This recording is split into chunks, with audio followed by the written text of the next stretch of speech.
And welcome to Stunt Hangar Video Hangouts. My name is Charles Carter, and I'll be your host this evening. I want to thank you for coming in and watching us, and I look forward to a great show tonight. I want you to know if you're watching this as a replay, that I host these YouTube live streams every Monday and Friday evening, starting at 6:45 p.m. Pacific Standard Time. So please make a note of this so you can watch or be part of the live stream. Plus, we have an after party following the live stream, which is sometimes better than the live stream portion. You must be a registered Stunt Hangar Forum member to find the link to be part of the live stream and the following after party. Here at Stunt Hangar Video Hangouts, we talk about building and flying model airplanes, sport flying, competition flying, and what you've been doing lately. To join our conversation, if you are already a member of Stunt Hangar Forum, you can find the link if you scroll down to the section called At the Bench. Now, if you're not a member or if you're not logged into Stunt Hangar Forum, the At the Bench link will not appear. Now, if you're not a member, please register at stunthangar.com/SMF. That's stunthangar.com/SMF. That's Smart Men Flying. That's courtesy of Jeff Riley. You must place a space between your real first and last name when you register. You must also use a valid email address, or Sparky, the proprietor of Stunt Hangar, will not approve you. Now, if you're inclined to not come in but just enjoy watching us on YouTube, wonderful, fantastic. You can enter your questions or comments in the chat box over here. I'll do my best to make your comments or questions a part of the show. And understand, sometimes even I can't get a word in myself, so be patient, and I will ask our illustrious panel your question or state your comment. By the way, you only can do this during a live stream. So like I said earlier, I host these YouTube live streams every Monday and Friday evening, starting at 6:45 p.m. Pacific Standard Time. If you find the Stunt Hangar Video Hangouts that I host, or the many building videos, contest coverage that Sparky does on this platform, informative and enjoyable, please give us a thumbs up, thumbs up, thumbs up, thumbs up. Please subscribe, share, comment on the videos. All those engagements help the Stunt Hangar YouTube channel grow. Please also consider joining Stunt Hangar's YouTube channel memberships, which start at just $4.99 a month, which is less than 17 cents a day. It's actually less than that. And by the way, I'm a member. I have the $4.99 come out of my own checking account each and every month, and I don't have to do that. But I really believe I see the value in this. I mean, we have people that have 60 years plus experience. Sometimes we have a former world champion come in our show. We have former national champions come in our show. So I mean, there's so much talent and so much information. You could really stand on the shoulders of giants and build your airplane or fly your airplane better. And I think it's a steal at just 17 cents a day. I really do. That's why I do it myself. I'm not asking you to do something I'm not doing myself. So please join the YouTube channel memberships. And if you don't want to do that, because that's a monthly subscription, you can do the super chat, which is right over here below the chat box. Is a super chat. It's like a big dollar sign. Click on that. Now that's only available during a live stream.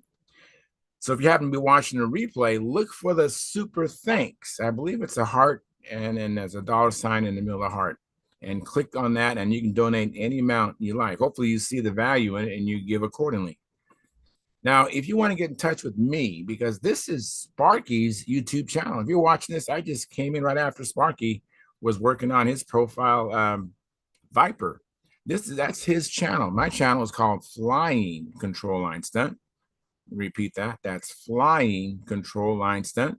And if you go there, please locate the 2019 AMA National Championship video, which is a video that Sparky shot with his video camera, me flying his beautiful and light. Like I mentioned, that thing is like 720, I think, square inch wing.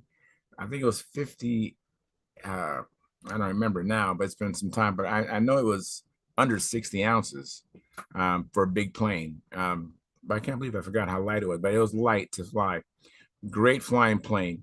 Anyways, you can watch me fly his plane at the 2019 AMA National Championships video. And hey, that was a bucket list day for me. I'm out here in Escondido, California, to go all the way to Muncie, Indiana, And it was great to actually have a pretty airplane too. I mean, most of the week I had his Junar. That was my plane that I was flying at the Nats. Of course, I didn't get appearance points because I didn't build it, and he even put my name, my AMA number on there beautifully. So it was great. It was a thank you very much, Sparky, for that. That was a bucket list day for me. Anyways, check it out. You can like, share, subscribe there as well. Please do that. I want to thank you for your past, your present, and future. Oh, let me make one other thing. As a member of our Sparky's YouTube channel, you actually have access to member-only videos.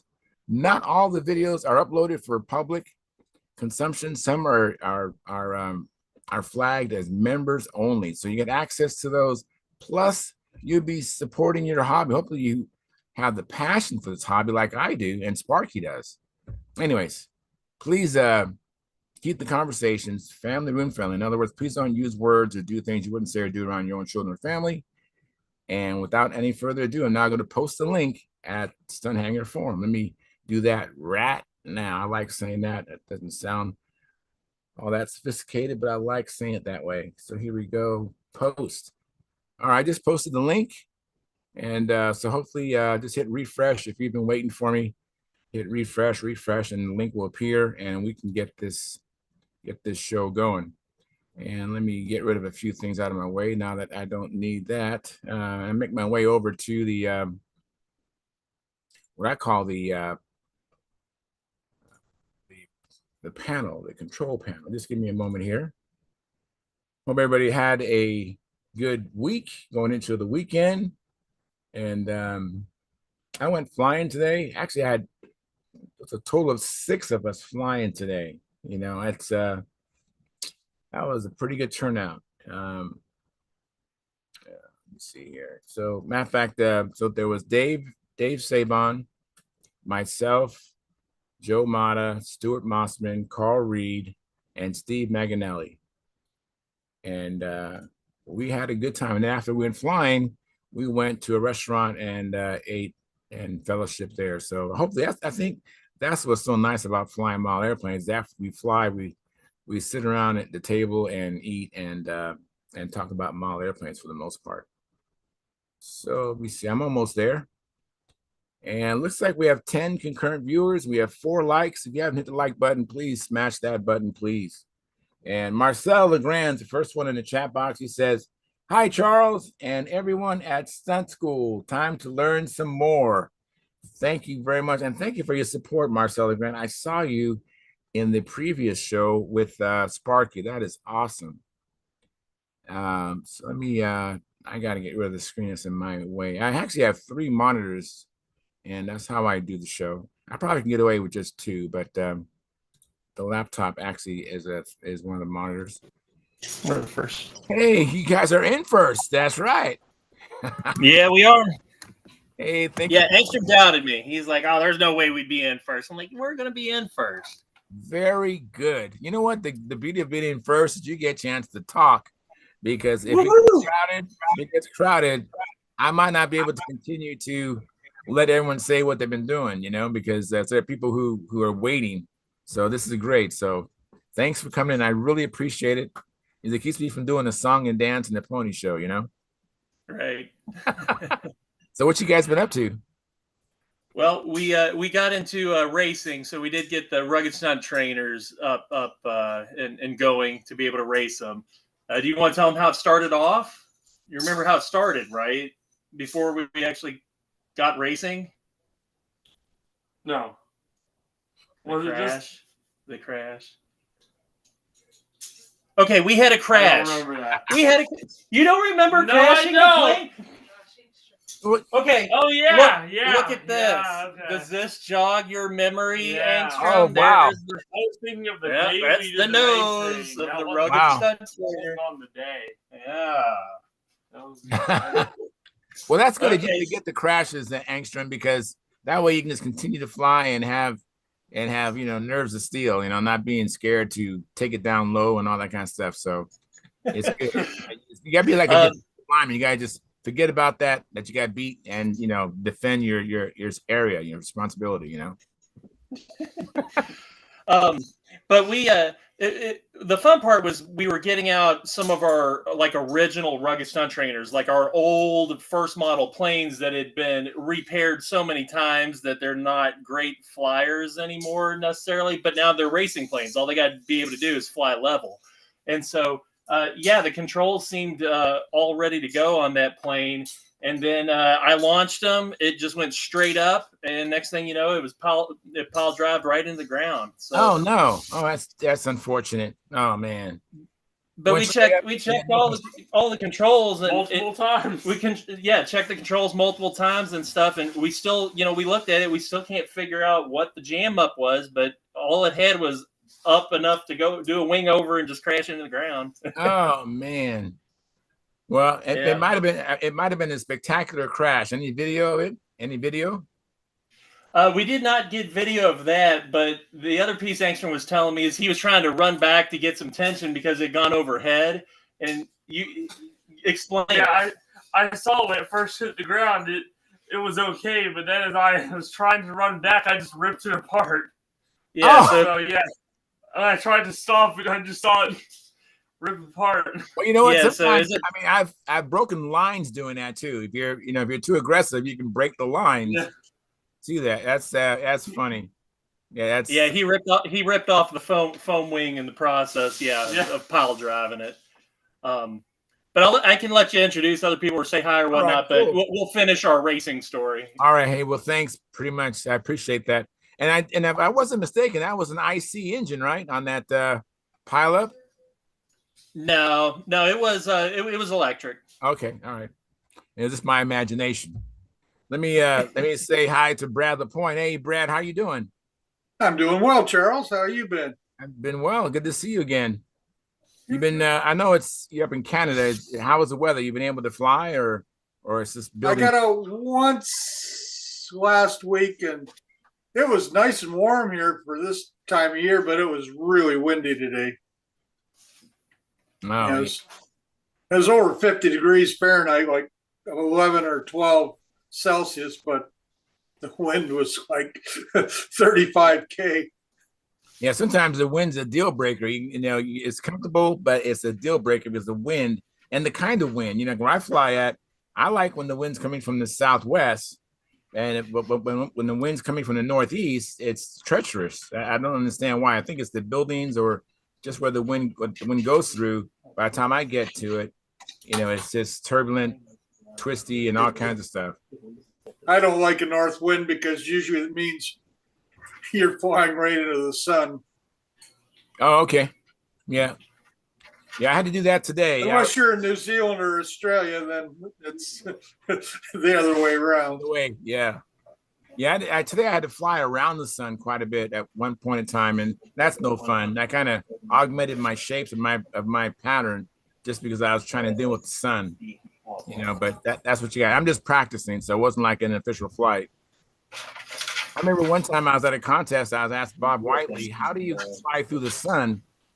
And he said he closes one eye. Once he gets through the sun, he opens that eye up.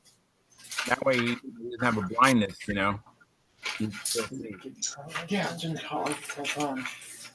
Anyways, thanks for coming in, Brad. Appreciate it. No problem. I think it was Gary Sinclair that was next. Hey, Gary, thank you for the like. Yeah. Gary, it's weird. This is the first time you came up, and it didn't distinguish you as a member of the YouTube channel. Yeah, I know. I got waiting on my new card to come. Okay. All right. Okay. Just want to make you aware of that. Anyways, thank you very much. Like provided. You're still the monitor, so tread lightly. Gary Sinclair can knock you out. And Gary, I you know what? I cannot believe that I forgot to take Carl Reed's picture today. Carl Reed was out there with me, and we need to tell Carl that he needs to get a picture, and I'll be happy to take a picture. I had my camera in the car, and I had my phone with me all the time, so we missed that opportunity. So I'll talk to maybe I'll just have his wife, Kathy, take a picture of him holding the plane, and then she can text it to me or email it to me or something. So we'll get it done.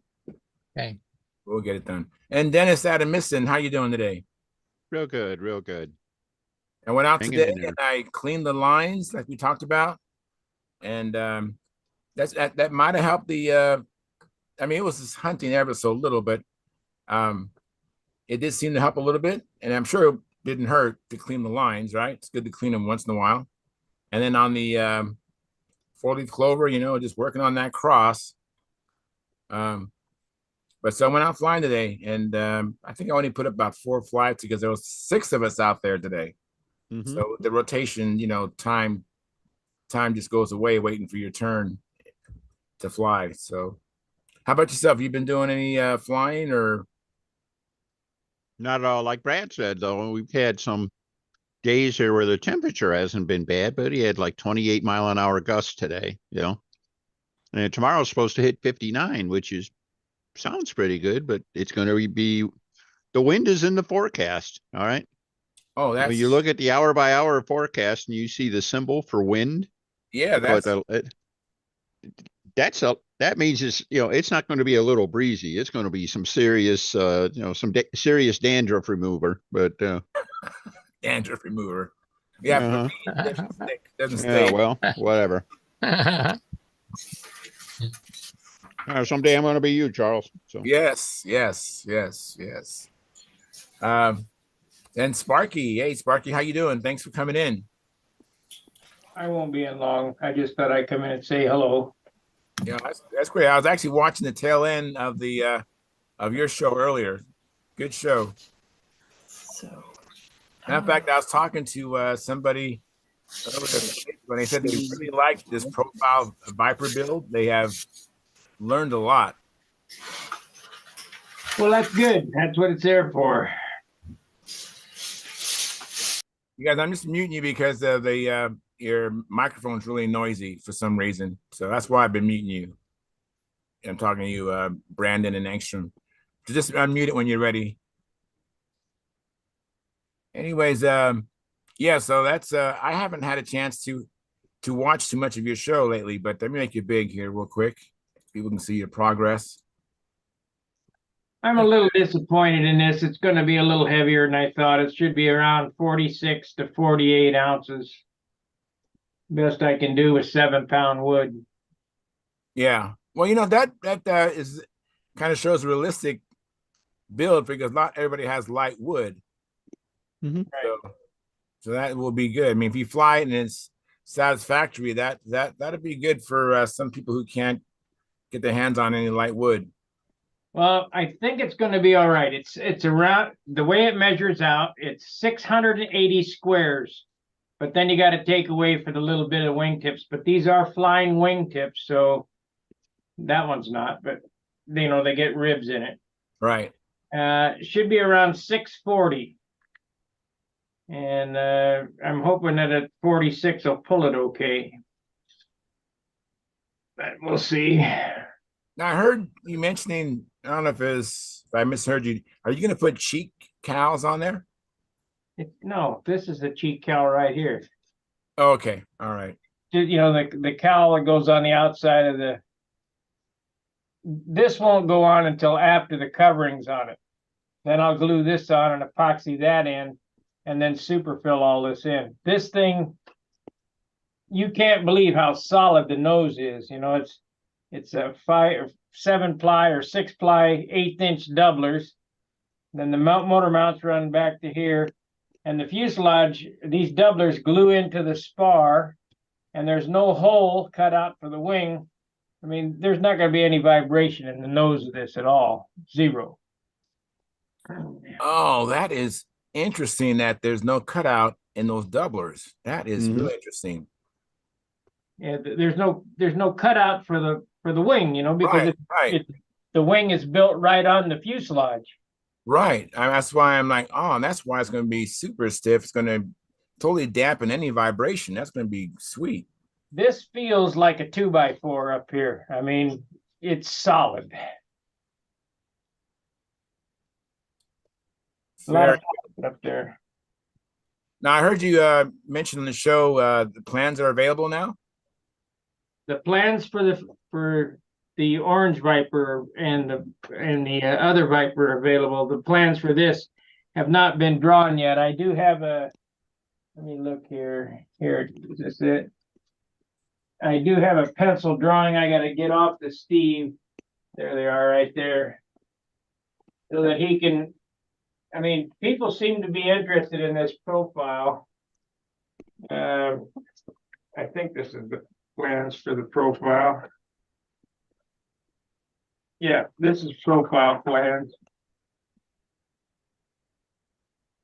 The pencil drawing of this airplane here. And you know, if people are interested in it, yeah, we'll get them made up, you know. But it's not, this airplane is not N30 legal. I did not build a profile 30 years ago. Not classic legal, it's just profile, you know. Very cool. Now, the plans to get those plans for the built-up version, you want to explain how to get those plans and how much they are? Yeah. Well, I just got called to dinner. Yeah, you go to the Stunt Hangar donation link, donate $40, and put on the notepad plans, and I'll send them to you PDF. They come in 2 different sizes. I gotta go. I just got called to dinner. All right. All right. Thanks for coming in, Sparky. I'll see you. All right. All right, I'm coming. All right. So let me see here. Let me just jump to this new person, Arthur Hamilton. Thank you for coming in. How are you doing? Oh, not too bad. How about yourself? Good. I'm glad to see you. Thanks for joining us.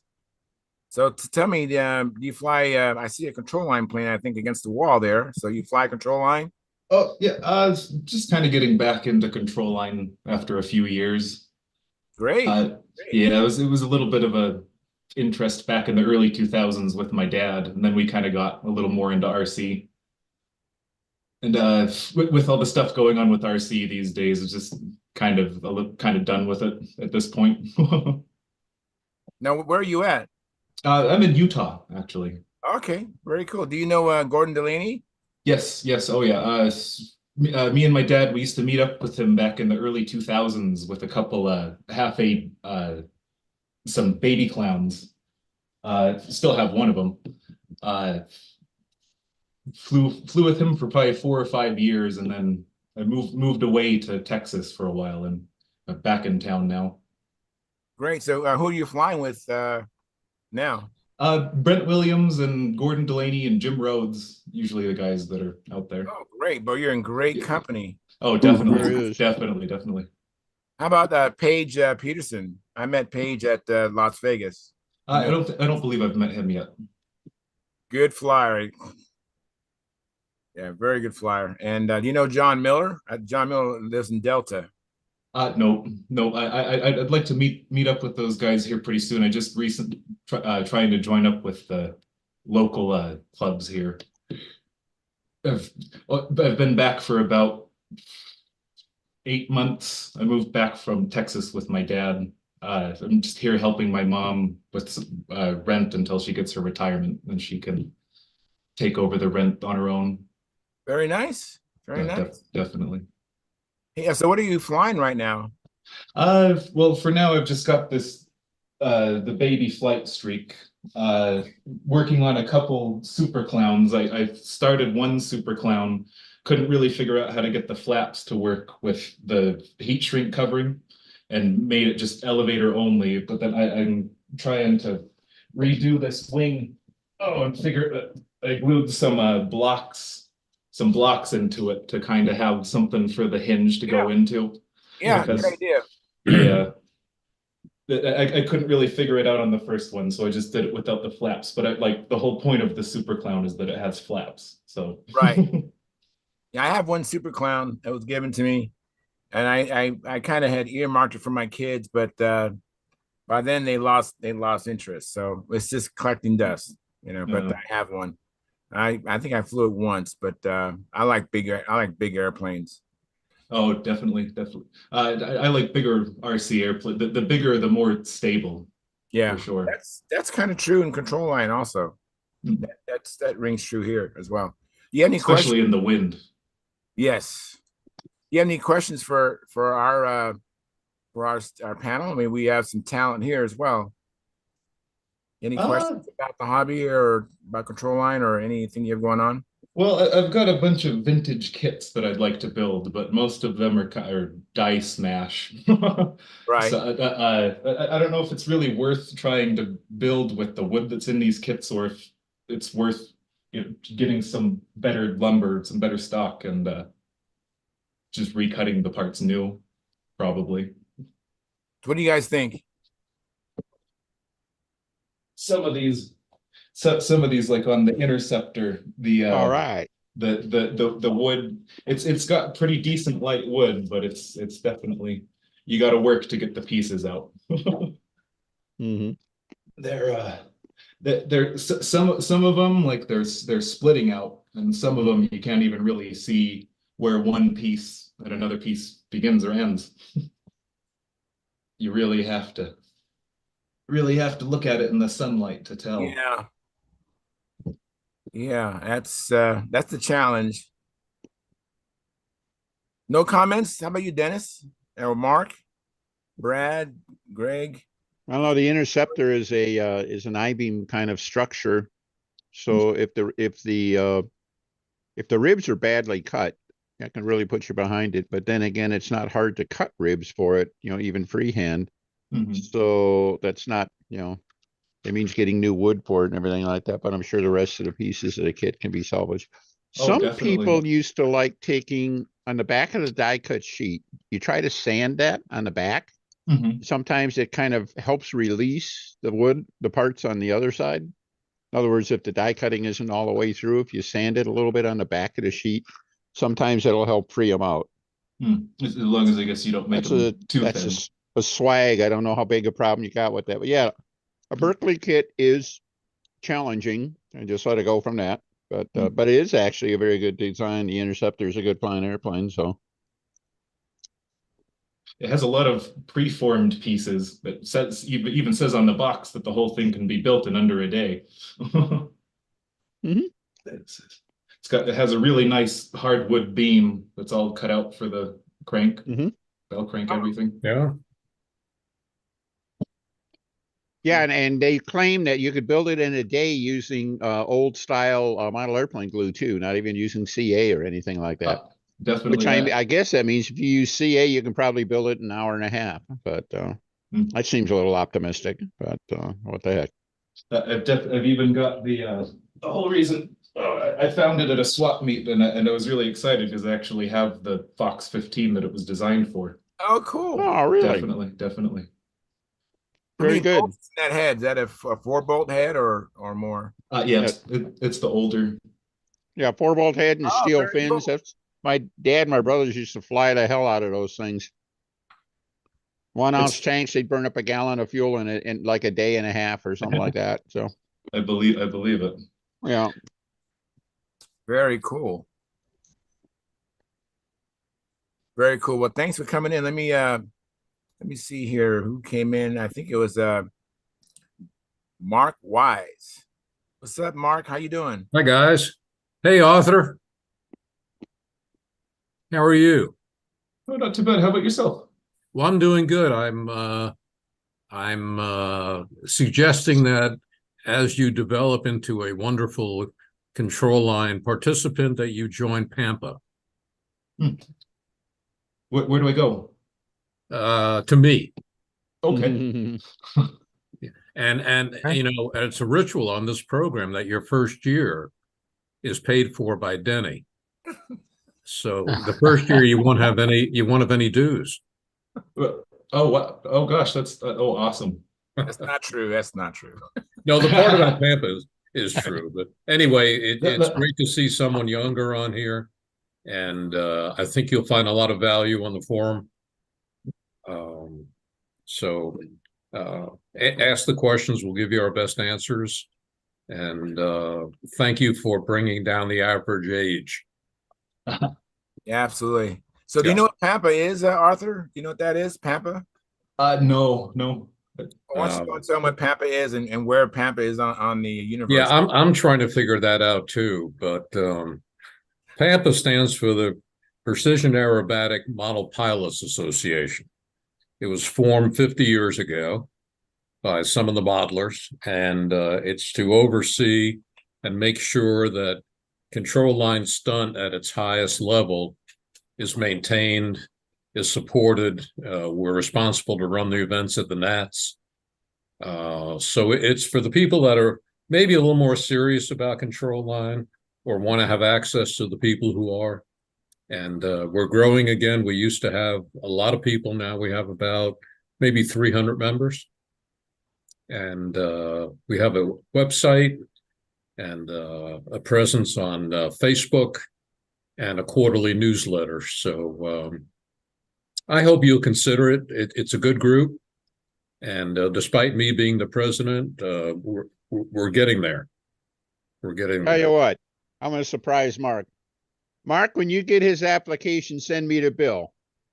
One string attached, Arthur. You have to make sure that you vote for Mark Wise for president in perpetuity. All right. Oh, definitely, definitely. Yeah, Hey, you have to keep Arthur, I got to voting tell Mark you in as though. president. We're trying to make him president for life. Well, 2 years ago, almost 2 years ago, when I ran unopposed and did not get every vote. So someone wrote in actually for a very qualified person, but I knew right then and there it was going to be a challenge, but it's been fun. You know, you get out of it what you put into it, just like anything else in life. And I try to stay on here Mondays and Fridays, and it's just a nice group of people. I'll tell you what, I will, if you go to, I don't want to take any more time, Pampa CL, standing for control line.org, PAMPA CL.org. There's some information about it and a place to sign up. And we'll figure out how to take care of the billing. So nice meeting you. Thank you, Charles. Thank you. That's awesome. And let me get to Stuart Morrison. How are you doing, Stuart? I'm good. Not much going on up here. It's Canadian weather. It's getting cooler. So we won't be doing much flying, I don't think, anymore. And working in the shop, was banging out some cement floor today. So getting things in, getting her done, but it'll come. It'll come. Yep, absolutely. It takes time. It always seems like it takes longer than it should. Murphy's Law, right? I always underestimate everything. Yeah, that's hard to estimate how long this should take, but it always takes a lot longer than you think. You know. Well, right now, February 2nd, if Mark sees his shadow, we'll have 6 more weeks of winter. So, and let me catch up on a chat box. I have Daniel Berry Sports Highlights says, "Yo, thank you, Daniel Berry Sports Highlights, for joining us." And an old control line pilot who is also a member of our YouTube channel, and so is Dennis Adamiston, provided a like, and Bob Whitley says he's just watching tonight. Like given, hi to all. Hi, Bob. Thanks for coming in. That's AKA Old Control Line Pilot. Then Tom Rammel provided us with a like. Thank you, Tom. I appreciate that. And Mark Lumen is also a member of our YouTube channel. And Mark, I have not forgotten. I'm committed to get those rib tracings out to you. I'm committed to get those things out to you. So just hang tight. Looks like he come in here in person to get them. Oh, hey, Mark. How you doing, Mark? Hey, guys. Good. Thank you for the like here. I appreciate that. And then Bob Whitley, the Old Control Line Pilot, he says, "Welcome aboard, Arthur." Well, welcome, Arthur. Thanks for coming in. And then Gordon Jack said, "Like provided." Thank you, Gordon Jack. Thanks for coming in the chat box. Appreciate that. So right now we have 24 concurrent viewers and 15 likes. So please, if you haven't hit the like button, please smash that like button. And it's okay to say you don't like it as well. That still shows engagement. I'm not encouraging that, but we need to have engagement. That helps the channel grow. Let me see here. Howard must be eating with his beloved Mary Lou, so I'll leave him alone. And when he comes in, he can talk. And I see Lynn Braille came in. And so, Mark, what you up to, Mark? Well, I'm actually Mark Lumen, excuse me. I know there's two Marks. Pardon me. Mark Lumen, what you been up to? Yeah, actually, not much. Been got home for a couple days and then back out at work again. I'm actually in Vegas again. Here for about a week or so. Yeah, and not much. Didn't have much time. I'm kind of finishing up the Clear Silvering Mustang. I kind of get that. And by the way, Gary, did you get the email? Yeah. Okay, were those good, or do you need something Yeah. else? Okay, It's fine. Yeah. all right, yeah. Um, I can share a couple of photos. I think if you, All right. Yeah, please do. I can try. I think I may have this figured out. Yeah, you do have this figured out. That was pretty quick. Okay, well, I'm not done yet. Let me see where I'm at. Well, I know some of you have probably seen some of these. Well, that's okay. Let's see if I can get the right arrow in the right place here. Well, that is pretty.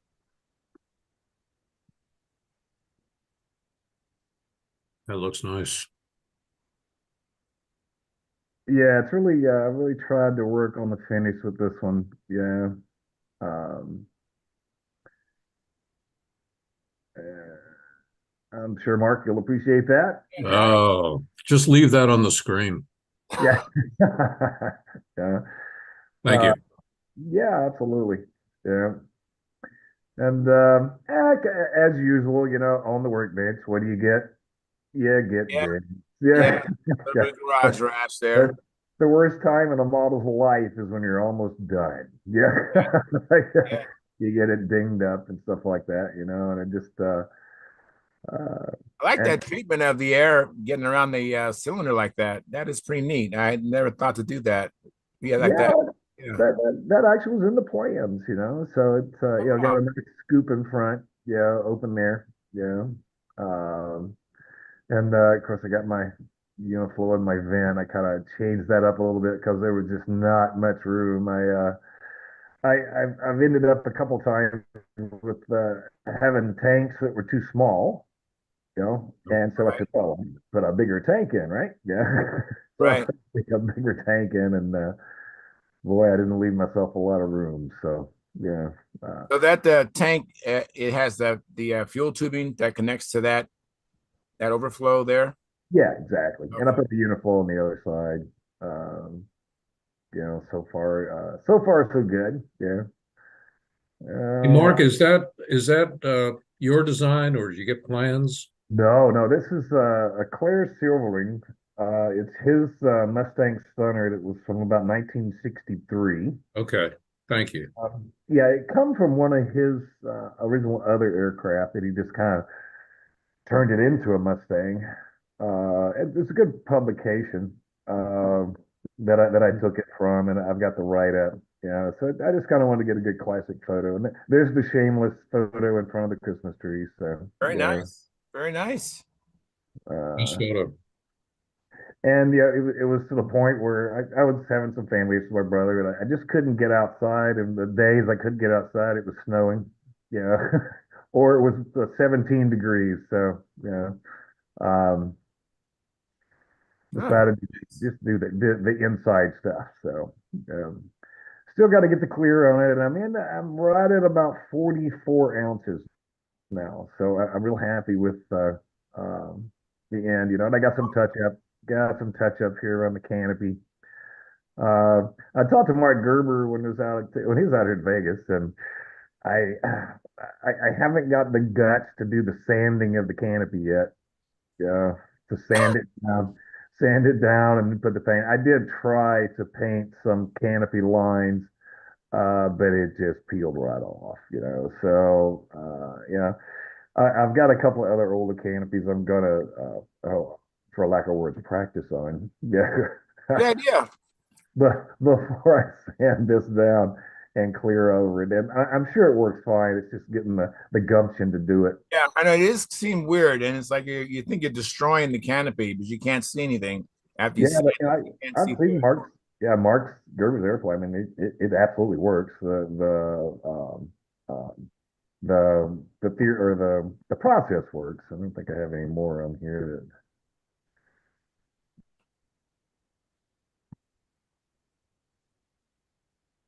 That is very nice. Way back. Yeah, that's back in the blue putty stage. This shows the front, just kind of the scoop and everything. Yeah. Very nice. Uh, but yeah, good Nice fun. job. Yeah, good fun. I'm anxious to fly it, and I think I told Charles we had a couple days of good flying. I had the chipmunk out and got the engine tuned. The run was just perfect. Yeah, beautiful, and just real happy with the engine run and lap times and line tension. And I have no idea at this moment. We still can't figure it out. On the top left corner of the square, uh, wasn't a really hammered turn, but a nice turn. It turned, and then I saw the front of the airplane. Oh man, have you called in the National Transportation Board investigations? Yeah, exactly. I need to put in a report. Yeah. And our field, every now and then, when the wind's going from a certain direction, we'll get some pretty strange, uh, well, I'll call it winds that doesn't really show in your face, but, 60 foot over your head, or whatever it was at that point. Something definitely turned that one in toward me. And, with the back surgery and Oh man. not quite as young as I used to be. I took off running and turned around and twisted and turned, and another half inch and I'd have had it. And it just basically Missed it by that much, I man. missed it by that much. That is too scary to talk about. Missed it. And it just basically just folded the gears back under the wing, and of course broke the prop, but everything else is in pretty good shape. So it's definitely repairable, but that's our life, right? Yeah. I think the more you learn how to repair, the better off you are. Building's one thing, but learning to repair, that's part of the process. Yeah, Yes. I think Yeah. so. Yeah. Yep. Absolutely. But anyway, that's kind of all that's new and different. Hoping we might get a little bit of weather toward the New Year's. The day I left Kansas City, of course, it warmed right up, right? I mean, it was a little windy, but it was warm. Yeah.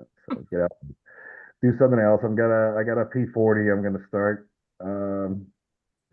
Nice old school, a little bit larger, but I got a P40. I'm gonna start, and I'm gonna redo the Hellcat. Just recover it with some. I just had some issues with the fabric or the covering. I'm not sure what it was, but it just keeps splitting. So I've got a wing tweak somewhere. That wing is tweaking somehow. And just after 2 or 3 flights, and it's usually after a windy flight, or there's something just a little not such an easy flight. That the top skin just right above about the middle of the wing just split. So, and Oh, I've had a couple of repairs on that. So after about the third repair, you go, okay, I'm just continuing to add weight. So strip it off and just recover it and see if I can find out what's tweaking in there. Yeah. wow. Interesting. That's good stuff. Yeah. Now this P-51, the Claire design, Uh, so you built that from scratch. You got the plans out of an article, then you went to a printing shop, had them bring it up to scale. Is that how you did it? Yeah, actually, the plans themselves, Dave ended up with the plans. I don't remember where he got them, but they were full scale plans. Yeah, but yeah, definitely from scratch. Yeah, Very good. Very good. Very interesting. Some of the designs and stuff back then. I mean, as we know, design's a design, and it's hard to reinvent the wheel, But some interesting things with the spar, and the spar almost resembled like an I-beam spar, with the way the landing gear connected and stuff like that. But it was definitely a great learning experience, And of course, I've got the ace #1 mentor that right there in the basement. So yeah, that is great to have that helps. teaching you That like helps a lot. oh, I know that is saves you a lot of time. You're compressing time frames. I mean, it's a great advantage, no doubt about it. I wish I had that. So I'm glad you have an opportunity to take advantage of that. That's great. Oh yeah, absolutely. Yeah, just so now if we could just find a really good supply of balsa wood, I'm like everybody else in the world, it's out there. You can find it if you can. You can pay for it, and then you just hope that the hand picked wood that you paid them for is actually comes in under 7 pounds. So yeah, yeah. Yes. Well, I think Scott Elliott was selling some balsa wood. I don't know if Okay. you got that. Did you get an email? I got the email several months ago from Scott Elliott. Is that he's on Stunt Hangar as Bob's your uncle? Huh. You just PM him Okay. I might. Stunt Hangar and ask him if he still has any ultralight balsa wood still. It's good stuff. I still maybe want to toy around just a little bit with maybe some 16th with backed with some carbon. Yeah. For like some of the molding and stuff like that, is get it molded. And then I think Bob Hunt had a little bit of a show and tell one night on like a turtle deck or a top deck that he did, and I don't recall the thickness of it, but he said that it really stiffened up well. Yeah. Doesn't leave you much to sand with for contouring or anything, but Right. I think it would definitely. Well, there you go, Denny. Oh, I wasn't how smart. about that? I wasn't smart enough to find it at the same time. Yeah, Claire Sieverling was he did a whole series of articles in the late 50s, early 1960s, and it was interesting because you could see the progression of the designs he was making from upright engines to inverted, from relatively small airplanes to bigger and bigger airplanes. Then he did an airplane called the Phoenician that Yeah, it just hit all the right buttons. He had a nice thick airfoil and everything like that. And then later he took the Phoenician, I think, and turned it into the Mustang, exactly. which was that iteration, that round of semi-scale design. Yeah, And you know, I've always thought that this is one of the better stunt model Mustangs around. It's got all the right pieces. I mean, it doesn't have a full scale cross section or anything like that, but I don't know. I think the thing I've always thought about on that is, you think of a Mustang, you think of this fighter, the best fighter of the war and all that kind of stuff. And when you see the thing, with a full full cross section, the way Al Ray would do it, I mean, his airplanes were gorgeous, but the thing looks like a freaking barn door because it's so right. big, It's thick in the And middle. this one here, this one here has that sleek look to it. It looks like, like a really exciting airplane. But Yeah, there's that spar you're talking about. And I think Palmer did a lot of this too. He used to make the spar basically straight across the wing, and the planking was relatively narrow. Okay. All right. yeah, yeah, yeah. So Absolutely. Yeah. Uh, given today's wood price and quality, that might not be a bad strategy. So yeah, yeah. It's like I say, it's been a fun build. It's been a long build, but it's like I just want mhm. to take my time, and I've got my other airplanes that I can nobody wants to crash any of them, but you don't want to crash a real pretty one. But you need to not be afraid to fly it. But it's Well, that's it. It's do you want to build hangar queens or do you want to build stunt planes? So exactly. Like I say, the weight turned out really good because I'm gonna keep it with a Fox. Yeah. mhm. And a 44, 45. It should be. I've got a nice running Fox. So Mhm. we Hey, Mark, was that the one you had hanging on the wall a couple of months back? And I commented on it with the silver, that uh silver paint. yeah, it sure was. Yeah. Yeah, yeah, it was a nice silver, nice color because silver can be tricky. I got kind of lucky with that. I just went on I just went on order was gonna just order this silver metallic this, and I couldn't find the right silver, and I said, well, okay, they've only got one silver, you know. Uh Yeah, ordered that, and for a moment I thought it was full metallic, but it was not. But it's got a really, yeah, really nice it really flows well too. So yeah, yeah, good it's one. really nice. Yeah. Yeah, yeah. Was it Denny that found the material in the magazine, Denny? Was that you putting that plan up, was it? Yeah. Yeah, I was going to say, nice model. Not a bad airplane either. Yeah. Yeah, that's true. Yeah, I've got that. I've got it pasted to the wall, and that same article. Yeah, and it's it's like Denny was saying, it was a pretty interesting guy back then, about what he did and how, like you said, the transition from that Phoenician to that. And he basically talks about that in that article, is that, he just looked at the Phoenician one day and basically said, well, you know what? I could make this a Mustang. Yeah. And he did. Yeah, it's Yep. quite elegant with that sort of elongated fuselage. It's nice. Yeah. Yeah. I did that wrong. Yeah. But it came up. That's all. All right. Thank you. So, Mark, you been doing any work on your Hurricane, or what you been up to, Mark? I mean, not Mark, but Jonathan Carradas. The other guy. Oh, yeah. Yeah, I didn't do any flying last week because I was judging, and it was the weather last week was horrendous. It blew like hell on Saturday for the stunt, and then rained like crazy for the team racing guys on Sunday. Today's beautiful, but I couldn't go up to the airfield and fly with the guys because I had to go to lunch. But it's absolutely perfect outside. It looks So like it. anyway, I've been doing a bit of this stuff. I've got two things here to show you. Let me make it big here. Let's One see. quick I'll second. take it back a bit. That's how it's. I don't know whether you can see very much. There. Yeah, we see it. Merry Christmas. Oh, Marion, come on. Sorry. That's for you guys too. That looks She's nice. talking to the kids out the back here. I like. So anyway, I like the vents. That venting is nice. Those yeah. slots. Pretty cool. I like to be assured my engines run cool. So this one should. I've got a bit of a modification to do here. I want to take a. I'll hold it up a bit. I want to take a bit of a scallop out of there to let the air flow through better. Yeah, and then I'll have some kind of a plate in there to protect the tank from heating up. I may even try something like a bit of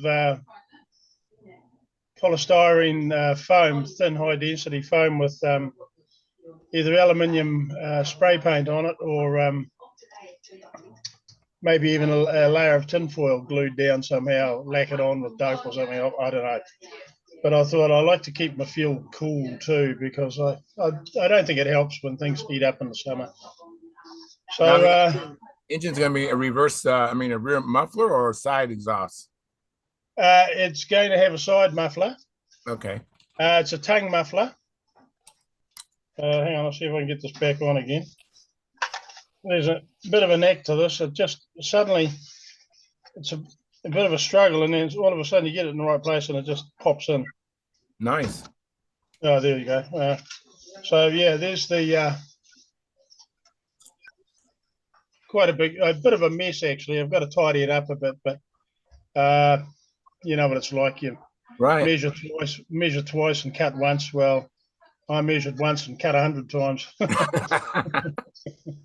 Figured that up. Anyway, yeah, we're getting there. Wow. I'm doing things a little bit out of order because it kind of depends on family circumstances and where I can work. Sometimes it ends up in the lounge when the wife's not looking, or on the dinner table when she's out. Sometimes I'll be in the man cave working on it, and I'll be doing a bit on the cowling here and a bit on the fuselage there and a bit on the tail here, and and then I've got to clear it away and so on. But this is another thing I've got going, and I've been doing quite a few of these little jobs, plus house jobs, just plus a bit of fishing the last couple of weeks, and hard to fit it all in, actually. I don't know how I had time for work, to be honest, but this is my scratch-built Tony. Oh, excellent. Nice. It's got a Fox 25 in it. Very nice. And she goes pretty sweet, but it's developed, I was going to say to Mark when he was talking about his wing ripping, I know Gerald Wimmer. The Wimmer flying circus never ceased to amaze me. They'll turn up with, they've got about 150 airplanes stuffed up in the attic in the ceiling, in the old farmhouse. And when they bring these things out, they're like crispy fried chips. Yeah. They've been up there for about 30 years, some of them. The first thing he's got to do is put a blowtorch on the engine to get them going sometimes, turn them over, and then you fly around and the wing breaks off because the glue's gone all hard and the timber's gone all, the balsa's gone all brittle. But the warps and things happen too, and this is what's happened to this thing. I've got this up in the garage ceiling. I don't know whether you can see, but it's a hell of a warp in the. You see it there. That's why I got a trim tab on it. Oh, okay. Yeah. See the downward warp on the wingtip? So of course that's trying to suck the outer wing down. So I put the trim tab on it so I could at least fly the thing a little bit to keep the wingtip up. Very nice. It's kind of hard to see it on the. It's hard Put for the trim tab underneath. Warps, anyways. I have a hard time seeing warps. Yeah, well, anyway, it's oh god, it's getting worse and worse every time I look at it. It's at least about 5 or 6 degrees warped out anyway. Okay. So Wow. it's a bit like flying a corkscrew when you start doing things with it. But yeah, so that's what I've been up to. I might try and get my grandson to be a stooge for me tomorrow, and I'll go up to the local park and try and get the Spitfire thing of mine in the air, because we've got the Nationals coming up in about 3 weeks here. And I haven't even flown the damn thing yet, and I've got to work out a routine with a few stunts in it. Yes. That I can do. Yeah. I'm still having issues with doing running tests, trying to find out what the hell's going on, but I've got hemoglobin issues and getting giddy and all sorts of crazy things. So I've got to fly out of my chair at the moment. So I can't do a hell of a lot of overhead stuff too much, but I'll do what I can, Yeah, absolutely. We got to do what we can. Enjoy it as long as we can, Oh, absolutely. Yeah. Absolutely. I mean, whatever we can do, enjoy it. Just hanging on to it. Just hanging on to the stick, gives me pleasure. Right. Absolutely. Doesn't matter whether there's an airplane on the end or not. Let's see. I was trying to get to Howard. Hey, Howard Rush, you're back. How you doing, Howard? Okay. What you been up to? I'm working on Christmas lights. Oh, okay. Well, thanks for coming in spite of that. That's great. A formidable career. And then I think John Miller had came in. I know Lynn came in, but Lynn ducked out. Lynn's still here, but his camera's off. And then John Miller. How you doing, John? I'm doing okay. How about you guys? Good. We have a new guy here. This is Arthur Hamilton. He's from Utah. Where are you from, Arthur? Utah. Oh, yeah, from northern Utah. He flies with Gordon Part of and northern Utah. Brent Williams. Yeah, we fly at a park here in Layton. It's like a baseball complex type park. Yeah, I know where you're at. I'm down in Delta.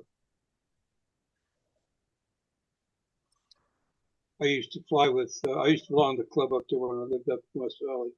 Oh yeah, nice to see you on here, Arthur. I think I met you last year. You were telling me about your twin flight streak. Yeah. Yep, that would be the man. Definitely. Yes, sir. Yes, sir. And this time of year, he's from the North Pole. But yeah. Oh, look at that. Came in really good. Hey, I just want to thank Mark and Dennis. Want to thank you guys. I need to take off and go to the grocery store before it closes here. Absolutely. So it was really nice meeting everybody tonight. Yeah, thanks for coming in, Arthur. Come on in any old time. Good to have you around. Awesome. Appreciate you. Arthur. Arthur, just before you go, do you fly on grass over there? Yeah, that's actually one of the reasons I think Gordon designed his Pathfinder with the tricycle gear was because of that park, I'm pretty sure. Oh, right. Because of the tall grass there, yeah. Okay. All right. Hey, take care, guys. All right, take care. Yeah. Bye-bye. See you again, hopefully. Philip Bailey, how you doing, Philip? Actually. Go ahead, John. Go ahead, John. Go ahead, John. Actually, the trike gear on the Pathfinder, because we got good takeoffs and landings because we weren't flying when that was designed. We weren't flying where at Layton we were flying at a field where you could actually take off on the grass. I don't know. I always thought the Pathfinder would take off better in grass with a two wing with a tail dragger configuration, but either one of them does fine. I mean, well, at least with the trike gear, it won't nose over on you and hit the props. That's true. The only thing about the trike system is it's just almost unfair because you have to just really blow a takeoff or a landing. All you gotta do is just hang on to the thing, just stand there. Takeoffs and landings. About a gimme. Yeah, they're just about a gimme with that airplane. I don't know. Anyway. Yeah. They've been doing a whole lot. Just getting ready to go flying in the morning with Buddy called me a while ago and said they're going flying in the morning. It'll be 47 degrees, but break out the lighter fluid, guys. We're going flying. Good. But see what we can get into. But I finally got this fella up and spinning, I see. Yeah. I've still got to retune some of the light bulbs on the top. The Angel doesn't have a halo yet. It's just got a bunch of lights up there. It's not right. It's rotating. It's rotating too slow. It'll get loose on the lines. It'll get loose on the lines, man. No. You got to remember, I'm a Al Raby fan. Man can fly a 6-second lap and fly a pattern. I don't know how he did it. I would have bet it was live, but I watched him do it in Atlanta, and he could do it. Yeah. But anyway. By the way, Philip, you send that tree to Jonathan, it'll have to rotate the opposite direction. I know. Well, it does. If I shut it off and start it back up, it'll go the other way. Yeah. I wanted to go this way in case the train starts. I can show you all the tree goes one way, the train goes the other. And I don't have the one on the floor this year. The dog just kept coming up and smacking it off the track. So we just took it up. I just realized why you guys have engine problems up there. It's the run the wrong direction. It's the your carburetor's sucking the fuel down the hole down the wrong way. What do you call it? That's pretty good. That's pretty good. Yeah, I don't know. Sparky talks about it a lot. The only time I was ever go ahead. Coriolanus effect, I think he calls it. Sparky. Yeah. Yeah. The only time I was ever in that hemisphere, the thing that got me the most was the toilet bowl swishes the wrong way when you flush it. That was the craziest. I looked at that thing. I said, I know I've had a few drinks, and I realized, wait a minute. Okay. We're in the wrong hemisphere. It does work that way. But the only worry when it's zero gravity. I think if I noticed something like that, I'd have to be a little deeper into vacation. All right. Well, I was deep into vacation. Obsess about that, but I tell you what, when you go that far on an airplane, and they tell you that everything has arrived, and you get on the airplane and you fly for 20 hours or whatever it is to get there, and then you get there and they say, "Well, did you bring the equipment?" I called you 3 times. You said the equipment was here. We got to checking. The equipment is still in Germany. Why it went through Germany, I have no idea. But it was 3 more days before we got it. So it was a whole lot of fun. But yeah, so you had a lot of data to study the toilet, I guess, until all that got there. I studied too much of that stuff like you got in your hand there, and that made me study the toilet. Enough said. Oh well. I was young and dumb. So have you had a chance to fly SV11? You repaired SV11? Oh no, it's not repaired yet. I haven't touched it in 2 weeks with all the Christmas stuff. I still got to put. We're debating on whether the lights are going up on the gutter all the way across the front of the house. It's all the front porch is all lit up and stuff in the yard, trees and train and all kinds of stuff in the yard. But we couldn't decide whether they wanted the lights. And finally tonight they said, "Yeah, let's put the lights on it." All right. Which English translation would be, "Yeah, you get up in the morning and put the lights on the house." So, but it's about an hour job and I'll be done. So anyway, all right. I like it the way it is, but it will look nice. It does look nice with the lights on it. I kind of miss the lights, so I'll go ahead and do it. But anyway, it's one of those things. I do it with a stick from the ground. If I had to get on a ladder, it wouldn't get done. Would not get done. I was going to say, don't do what my mate did. What's Putting that? up the Christmas decorations outside, fell off the bloody ladder. No, men ladders don't. No. Yeah. Yeah. Okay. I see it, Charles. There's I a thought new he lost movie that out. darn thing. I No, thought There's he a lost new that movie thing. out about it that has guy, some Charles. dust. Has some dust on it, but no, I have not lost it. I thought it There you flew go. away. No, we're going out in the morning and see if we can't. I'm gonna drag out my ringmaster and see if I can still fly that thing. But All I right. did fly I flew my Vector last week and it flew great, even with the wrong lines on it. So I got out there and realized, you dummy, you brought the Vector airplane and the SV11 lines, but it still flew well. So we'll get it straight. One of these days I'll get my act together and get everything right again, and we'll do something right. I'm if I ever get the SV11 off the work table, rebuilding the nose of it, which shouldn't be much longer. It's coming. I'll get the Pathfinder back on the board and fix the landing gear on it, and then it'll be back in the rotation.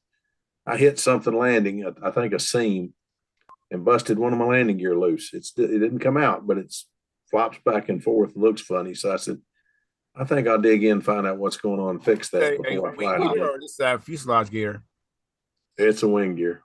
You know what I've done is where the wire goes into the wing, I put an eyelet to fill that slop up, or even a piece of brass tubing just to fill that slop, and then it tightens up the wheel. Yeah, that's what I was going to do, Charles. But this one, I think the block up in the wing, where it goes up and it runs up and then it runs into a block, runs across and it goes up. I think this block has broke loose. Okay, yeah, I had anchor block. That happened to my Strega. So I actually my friend Walter Hicks fixed it for me, but I believe if I remember correctly, he just cut some of the covering away so he could see where the block was, and then he just epoxied the block back in place, and then he gusseted it up. Yeah, that's what I'm going to do. It's not a hard fix. It just takes a few minutes. Yeah, it does. Yeah, exactly. Yeah, I took the humbug and just took an old sanding belt and went up and down in it 3 or 4 times, and it feels good. And then I CA'd the thing, and it's rough again. So I did it again, and then CA'd it again, and it's rough again. So I'm gonna get some finer sandpaper and try to not take all the CA off this time and do it again. See if we can't save it. Go ahead, John. Which Pathfinder were you flying that you broke the leg on? Was it Just a regular Pathfinder Pathfinder. or the LE? The regular profile. I haven't finished the LE yet. Oops, I wasn't supposed to tell you I even started it. But anyway, I haven't finished LE yet. Busted. Yeah, we're all busted. I mean, it's gonna have a OS 46 LA FP. No, OS 46 VF in it on a pipe. Okay. I'll get it out in a minute. I've seen it. I haven't completely abandoned my pipes and all yet, but I am selling several of them. But I gotta have one. I mean, I gotta keep one. I did decide the Big Bear though it's gonna be electric instead of a 65 on a pipe. It's gonna be electric. Phil, what do you? I might have missed something there. I was away with the ferries for a moment. Did you? What are you putting in, or what have you got in your bug thing? What do you call it? Humbug. Humbug, yeah. What have you got in there? OS 32. Oh, okay, yeah, right. And go okay with that? Well, I don't know. I flew it on a 25F, and it did fine, but it felt like it was getting a little light overhead. I didn't like the way it felt overhead. So I switched it from an F25 to a 32. Oh. And I have not flown it since. I took it back out there, and the elevator had swelled against. I like my joints tight, and I just got a little carried away with it on that. The weather changed, and the wood swelled a little, and it didn't fit real good. So I sanded it down and got it where it was really nice. And got in a hurry, probably got a little overzealous putting the CA in there, and it got to where it was rubbing again. So, well, you know how CA does if you just leave it alone, let it dry. If you take a piece of paper and stick down in there and spread it around while it's drying, you're fine. But if you happen to hit it with whatever you call it, the Activator? stuff you spray on it. There you go, activator. If you happen to hit it with activator, the darn stuff popcorns, and it was right back where it started from. Yeah. So I had to sand it again, and this time I haven't done it yet, but I'm going to do it. I'm going to hit it one more time with CA, but I'm just going to set it on its side and put a little bit in there and spread it around with a toothpick or whatever, piece of paper, whatever I can get in there. Just let it dry. It'll be fine. I get in too big a hurry to do things. I never get around to doing these things until it's time. You're 10 minutes late leaving for the field and you're trying to fix an airplane. Right. So when they called tonight, I said, okay, I'll see you in the morning, but I'm going to bring the ringmaster because it's ready to go. All right. So, let me get to Lynn Burrell. Hang on, John. Hey, Lynn. Hey, Lynn. How's it going? Guys, hey, I'm how glad we doing? your official Stunt Hangar shirt tonight. I got my Stunt Hangar shirt on tonight. Yeah, you do. You betcha. Hey, Lynn. So what you been up to? I'm working on the Nobler. I got the wing off the board this afternoon. It's nice and straight, so that's a good thing. Oh, good. Glad to hear that. What motor are you putting in it? Fox 35. I got a couple of brand new ones kicking around, so I figure I better use one. So Yeah. I'm gonna put one with a stuffer back plate on it and should work fine. Hopefully. I tell you what, Buddy Barbie's got one on a 44-ounce chiseler, bone stock Fox 35. Has no stuffer back plate, no nothing. That thing runs like a clock. I would not believe a Fox would pull that big airplane that well, but it does. Yeah, my other Nobler's 43 ounces, and same thing. It pulls it beautifully, no problem at all. Very good. Now, is this a green box Nobler or Gieske Nobler? Nobler? Gieske Nobler. Wow, I'd love to see it. I love Gieske Noblers. Well, I'm gonna do this one up exactly like Bob Gieske's if I can, and try to make a duplicate. So I'm excited. Oh, I'm having fun with it. Absolutely. Yeah, try to keep it nice and light. I'm hoping to keep it just a little over 40 ounces, and we'll see how it turns out. Cool. That is great. I'll do the traditional red, white, and black paint job. I hate red, white, and black paint jobs because I've done too many of them, but you know what? We'll do one more. That thing was blue. I was just saying, there we go. That plane's red, white, and blue. Those stripes are blue. I talked to Charlie Reeves after he rebuilt. Charlie, that's interesting because the original was black, wasn't? I know, but the one that Charlie Reeves, Reeves did was blue. Yeah, the one that Charlie Reeves did was blue, but the Gieske's original was black, not blue. So I don't know why they did it blue. No, I thought I don't know why they were restoring it. They actually were restoring that one. That one was blue.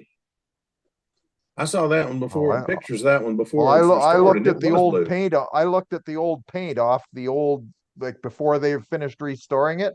The old paint was black. That's why I couldn't understand why they painted it blue. Well, he said they put it back. Got in touch with. He said they researched it. Anyway, I'm going to do it black anyway. So it I'm doing mine, and the blue is a little darker than your shirt, but I've got one downstairs. I say I'm doing. I have one downstairs that's ready. Maybe Gieske's was a dark blue. I don't know, but the pictures it was real dark that I blue. saw, it looked black. If you when pull those Atlanta, pictures it was up, real dark blue. Okay. When I saw it in '77 in Atlanta, it was real dark blue. And I think it's dark blue. Let me get to Jonathan Carradas. Jonathan, I interrupted what he's going to say. Go ahead. You're muted, Jonathan. You got to unmute yourself. Yeah, thanks, Charles. I was just going to say to the guys, look, I've got the answer next time you try and steer us back into airplanes when we're talking about all sorts of irrelevant stuff. I've got the answer, guys. What's that? Make it big. Oh, look at that. Well, you're welcome to do that. If you hold it up, I'll make it big when we go off. Right. That's cool. Go off the farm or go off the ranch. I'll look for you to help me too, okay? I agree. That's awesome. Go for it, Jonathan. I think that's awesome. Yeah, just raise it up and I'll make you big and people will get the message. Thank you very much.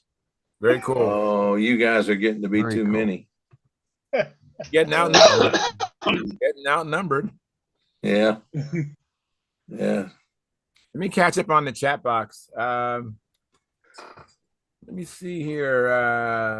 Todd Stimson said, I just bought some wood from Elliot. Good quality. What? He just Elliot Scott, he was selling some wood, and Todd Stimson bought some, and it was good quality. So maybe PM him, Mark Lumen, and his name is Bob's your uncle on Stunt Hangar, and PM him and get in contact with him. Okay. And Brent Williams says, good evening, guys. Hey, Brent, thanks for coming in. Appreciate it. Hey, Brent. And then old control line pilot, who's a member of our YouTube channel, that's Bob Whitley up in Canada. He says, John, try using the shelf adhesive aluminum tape that's sold for ducting. Oh, yeah. Good. And then Jim Hoffman, who's also a member of our YouTube channel. Thank you for your support, Jim.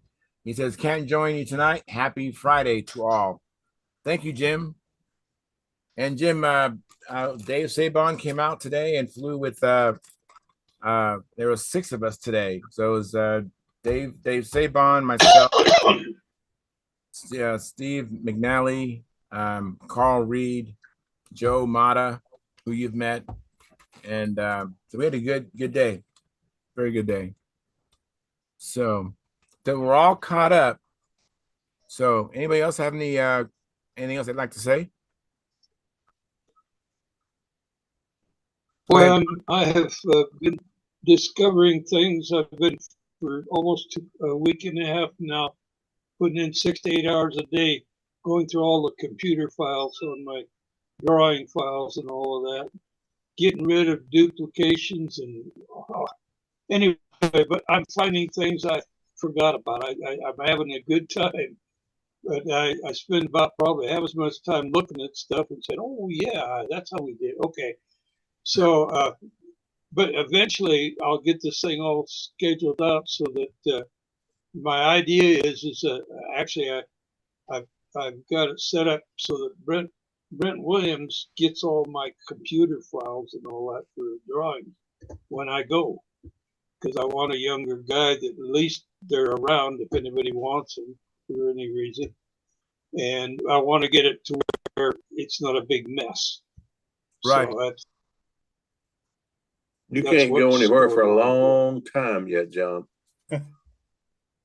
We're going to keep you around. We're not through torturing you yet. Well, that's what I'm planning on. That's what I'm planning on. But, just if I don't start now, as long as it's taken me already, I mean, you got to figure I've been putting between 6 to 9 hours a day for a week and a half solid. Wow. And I'm not even half done yet. That's a lot of files. Oh, there's thousands of them, I was one of those, I didn't want to, if I made a major change on it, I always saved the older ones. And I'd save it as of such and such a date. Well, once it's final and finished, you don't need those anymore. And, finding those and getting rid of them because, it takes a lot of room in the computer. Yeah. Very good. But I found out I've got JPEG files of almost every published design in the old time and classic era, and I've got PDFs of almost all of them in the classic era, and I've got it's just blowing my mind. I've got all of Don Hutchinson's designs. I bought that when he was selling his designs. That just that stick CD with all the designs on it. Wasn't a CD; it was a flash drive. Oh, I bought that, and I've got that on. I found those. I couldn't find them for a long time, but I found those. So that guy was pretty good. Yeah, he was. Hey, John. Yeah. I got a question for you. Has anybody ever built or did you draw up a 60 size Pathfinder? Yeah. Yeah. Like with about a 60-inch span or a little bigger?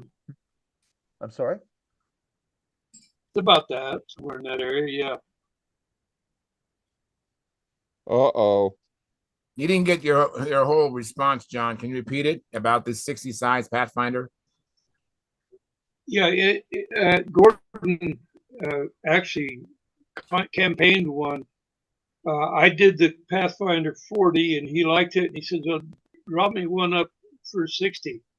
So I don't remember the exact wingspan and all that, but it was 460. He actually ran a Super Tiger 51 on it. Well, that's he the campaigned LE. it for a while, but he got out there.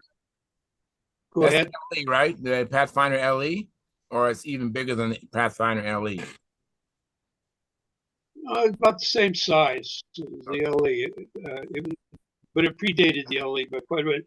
It was still back before he went to a C-tube wing, because we had a nifty little setup there. It was a full I-beam. It was notched, and you take the rips, slide them on like this, and twist and locked it into place. And because of the airfoil, the feature was you could build it on a flat table without any jigging at all, because everything was set up to build flat like that. Well, I noticed after hundreds of flights on my 40 that I was watching the wings doing this in the high G maneuvers, and Gordon went out and was at the end of a flight. He just sat there and he started doing figure eights and loops just as tight as he could, and I swear it looked like they were about 10 foot in diameter, insides and outsides, and all of a sudden, bang! That wing just exploded. Oh. So he went to a C-tube after that. But that full I-beam was the first three first three Pathfinders had that type of wing, and then they went to the C-tube, and that's the one that Bodak is kidding right now. And of course, the LE has a C-tube. It's just a stronger wing. Lynn, was you looking for a profile Pathfinder that was a 60 size? No, if I was going to do it, I would do it full body if I was going to build a plane Okay. that big. Okay. I just wondered if there was a plan out there for it or not. Well, the best there is, and I'll dig it out and send you a PDF of it. But I highly recommend the LE. It would have the I-beam, no, right? Yeah, it would have the I-beam wing, right? Because you were saying that's what it had back then. That's what it had back then, and I did a new wing for the 40 as a C-tube. Right. Okay. Right. But I haven't done anything on the 60 because we never went anywhere after that on the 60. We went to the LE, and it might even be interesting to build a full-bodied Pathfinder 60 size, but with the straight wing like the Brodak plane, just because it's quick and easy to build. Well, I do have plans for a full-size Pathfinder using the Brodak Pathfinder wing. Okay, so that would be it's a full one. Okay. Well, the that other would be wing, more interesting to me then. That's a 40 size, though. Okay, yeah, no, I'm gonna see if I can enlarge. Maybe what I'll do is I'll just take the Brodak plan and enlarge it up a bit. Make the Brodak plan bigger, and then I'll just. I've got a better idea for you. Take the file I send you and just have it figure out the difference that you want the span to be. Right. And then when you have it printed out, just have them enlarge it that much bigger. Exactly. Whatever percentage I need to go to get me a 60-inch span. Exactly. Right. Right. And then all of your ribs, everything, all of your parts, all the right size and everything. Okay. That's a nice thing about digital plans. I'll send it to you. I know I've sent you something, I think, but I don't have your email. But send me your email. Just PM yeah, I'll send it to you. I'll send you my email. Okay. Thanks, John. Much John, appreciated. by the way, John, your mic, your audio is kind of failing us a little bit. Your audio is just not so good. I don't know what's going on. Who, me? Yep. Yeah. It's Oh, yes. I think I'm hurting for bandwidth. Okay. That might be it. I got a dumb question. How in the world? I've a plane the size of the Colossus. Now, you know, Gordy has flown a Colossus and done real well with it. But that's a 60 size airplane. And Gordy flies it on a 51. But Gordy's in Utah, high up in the mountains in rarefied air. I thought you were supposed to go to a bigger motor. Anyway, when you went to rarefied air, but y'all doing great with a 51. I know it's a good motor, but let's get real. Well, yeah, I find my Pathfinder LE, which is a 60 size airplane, on a Stalker 51. Okay, you guys are doing and you guys are getting away with a motor that I would have thought would have been marginal in that thin air and doing real well with them. I don't know what the secret is, but whatever it is, yeah, they're flying well for us. Yeah, they fly better when we go down a lower altitude. Though. Yes, I never thought about one. More lift. I never thought about one, and then I put one on my Pathfinder because that's what had been on it. My Pathfinder was given to me, and when he gave it to me, I brought it home, put a 51 on it, and went out and decided I'd just go fly it and see what, I didn't. It doesn't look like much. It looks terrible. The monocoat's coming apart and all that, but that thing flies so well. My goodness, this winter, I've already bought the monocoat. Well, I bought a conocoat. It's going to get a recover and a repaint job this spring. But that plane flies so well. What's this Pathfinder? It's a regular Pathfinder. What size Pathfinder? It's a Brodak Pathfinder, but the only switch is it's a tail dragger. You turn the gear around and made it a tail dragger. Yeah. And that thing flies so well. And I flew a guys down in Atlanta off the grass that had it was a conventional tricycle Pathfinder. And I loved the way it took off and landed. That he had his balance different than I like it. He liked it nose heavy. I don't, but it flew very well. Even nose heavy, it flew very well. And good enough, he said, "I'm not letting you fly my plane again. You'll beat me with it." So anyway, it's a fun airplane. It's a really good airplane. But I don't know. Mine was doing great, and I hit something. I landed and hit something with a gear and broke a gear, but I'll fix it. It'll be up there again. You guys, Mark Lumen raised his hand digitally. Go ahead, Mark. I'll lower the hand. Hey, just a quick question. Have you guys, maybe Lynn, I know you had run some Evolution engines at one point, or maybe I'm dreaming that, but do you guys know about the Evolution 36? I haven't run many 36s, only the 60s. Right. Yeah. And the 36s, in my mind, from what I know about them, they're a very wild motor. Right. They need a little taming. They tend to need a little taming down, and I don't know what guys are doing to tame them down, but I know some guys have done extensive stuff to tame them down and make them run better as a stunt motor. Right. But they tend to be out of the box a bit wild. Didn't Denny have something to do with those motors? No, his brother did. His brother did. Okay. Yeah, the one that passed away. Isn't that right, Denny?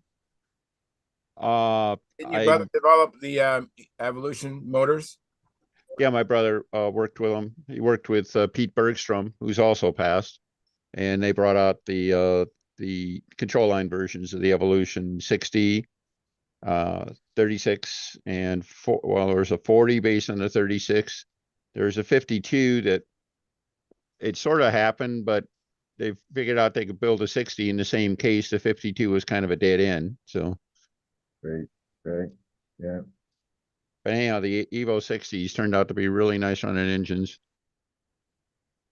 Now, a friend of mine, Walter Hicks, he said that what most people do is they don't follow the directions because he's supposed to use all synthetic.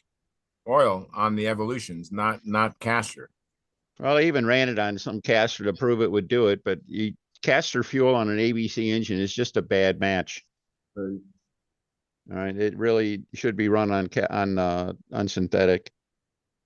And that's not just an Evolution. It's any ABC engine. They're just, the caster isn't a happy match with it. That's all. But some people insist you buy the fuel. Oh, what I had 6 ounces of caster to it, right? Why? Oh, because Joe did that, Oh well. I got a dumb question. My Evo 6, go ahead. How do you get Mark to tell me how did you raise your hand digitally? I cannot figure out how to do that. Down at the bottom, it's reaction. Reaction. Yeah. Now reactions. Yeah, reactions. And if you click that. Oh, there we go. Thank you, sir. Okay. You can smile. Dumb question averted. Okay. Thank you. Cry and laugh. It wasn't a dumb question. Yeah, look at Dennis. He's have some reactions there too. I'm just reacting. So Lynn, what's your experience with the Evolution 60? Oh yeah, I've had good luck with that engine. It's a sweetheart. I've got one in one of my profiles, runs really nice. I run it with all synthetic. I'd have to look it up in the book what actually. I think I only use 5% nitro in mine most of the time. And it's a real sweet running motor. It runs nice. And what kind of prop? It doesn't. I haven't run the darn thing in a year. It's sitting downstairs. I'd have to actually go and have a look. Hang on, I'll come back. I'm gonna get some numbers. I'll be right back.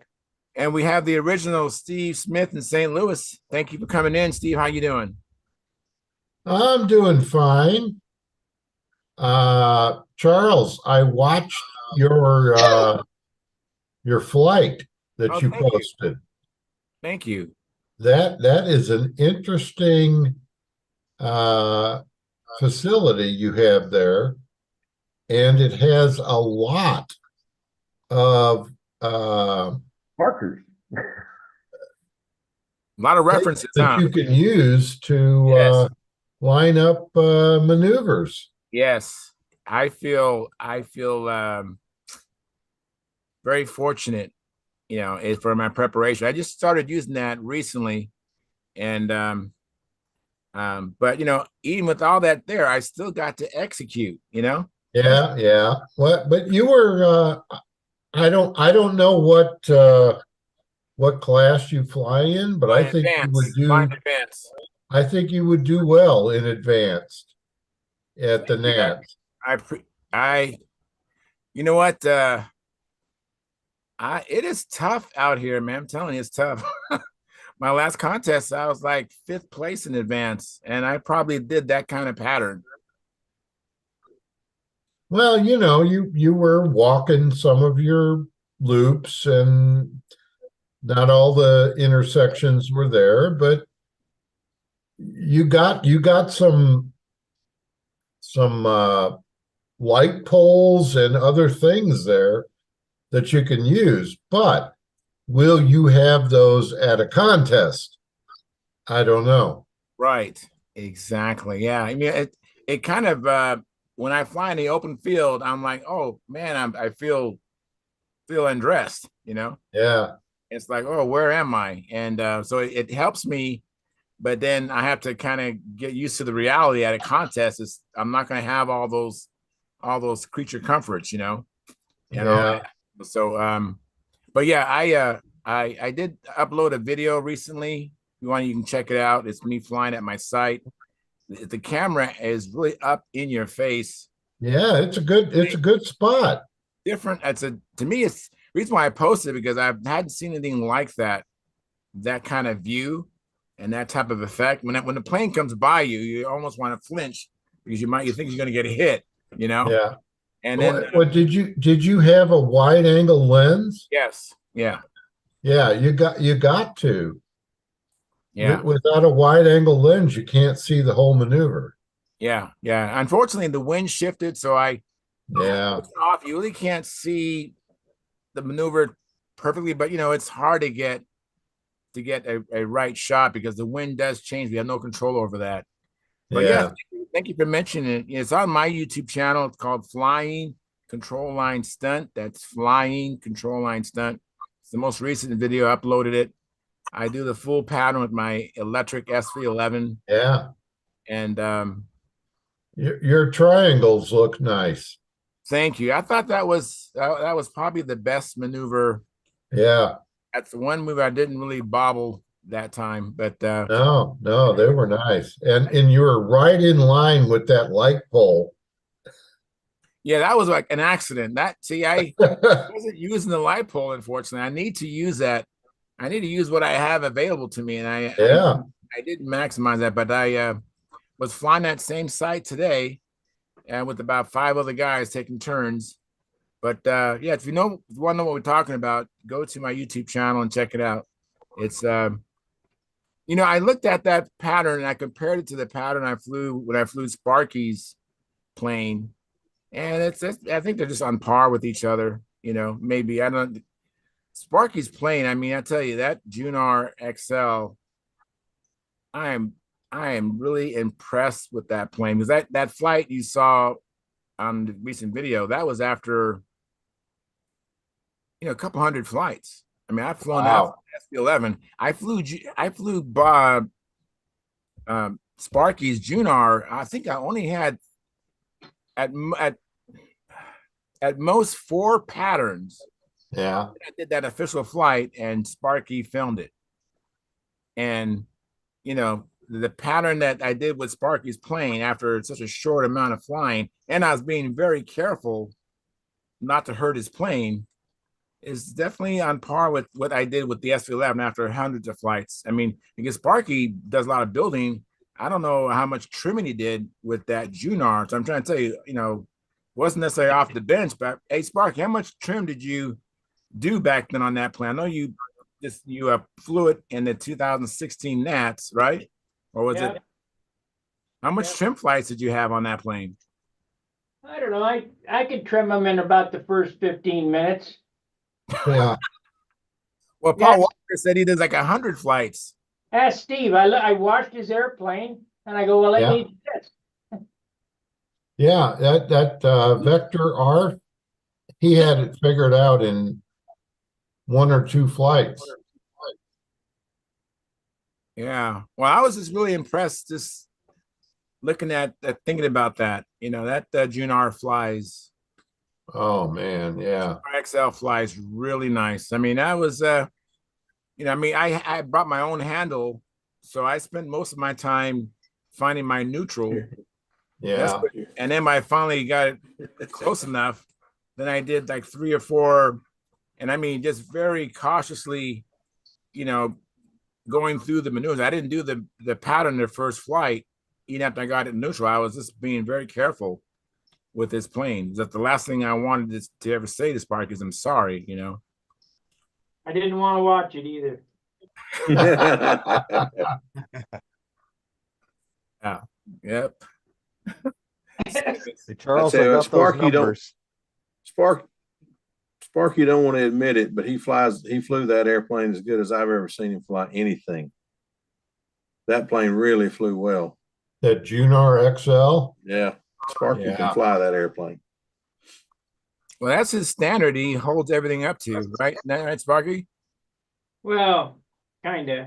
These Vipers fly just as good. I mean, I took my Viper to Oklahoma, and was out of trim in Oklahoma, but it turns just as good. You can come right down and bang. You want something.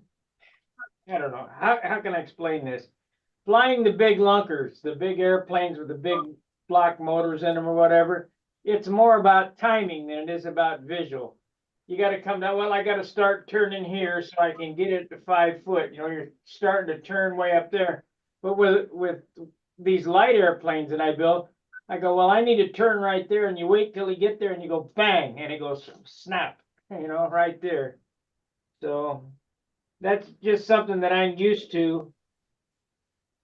That's all I ever flew back then is you come by sight, you come down bang, and it turns right there. not, well, I got to start turning up here. So wow. Wow. Okay. Yeah. Interesting. 'Cause I'm used to flying lumber wagons, and so I'm used to what Sparky talked about. I'm not used to the lighter planes getting down there in sight and turn. And I'm developing the confidence to do that, but not something I've had at my disposal. Well, if you get your airplane light enough that it will turn when you tell it to turn, you won't have to be all this guessing, you know. And I don't know. I flew my Thunderbolts and all them big block airplanes, and it's, you know, like I say, it's more about, well, I got to start turning here, okay, and then you end up 20 foot off the ground because, you know, it'll fool you. So I don't know. Very cool. Very, very cool. Hey, we got Caffeine in the house as soon as he enables his camera. But while he's doing that, Edward Carlisle says, like sent. Thank you, Edward. Appreciate that. And Brent Williams, he says, I have Gordy's big old 720, 740-ish Pathfinder, 64-inch wingspan, ST-51. It is a grand flying plane. It is being electrified right now. Oh boy. Wow. Very, very cool. Yeah, I think Brent Williams. Yeah, Lynn. I've got those numbers for you for the Evo 60. Okay, great. That I'm using. So I'm using a 13.5 rev up prop, 5% nitro, 20% oil, all synthetic. Super Tiger mixture. All synthetic, though, he said. Oh. All synthetic, 20% oil. So 20% clots is what I'm using. Okay, 13.5 rev up prop. Now, if you can't find a 13.5 rev up prop, what would you recommend?